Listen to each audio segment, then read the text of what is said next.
If your under-the-counter ice maker is making too much ice, there's a few things that you might need to check. First of all, make sure that the ice maker is level. Now let's take a look on the inside and see what could be going wrong. Now inside the ice maker, there's a bin sensor, and that's located right here. If the bin sensor is blocked by an object, for instance the scoop, or if you mistakenly put something else in there like beverages, that will cause the sensor not to function properly and it will continue to make ice. The reason why the sensor is there is that when ice makes contact with it, as I'm trying to do here,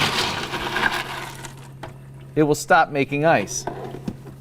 Also make sure that your max ice button isn't pushed. Remember to always refer to your use and care guide.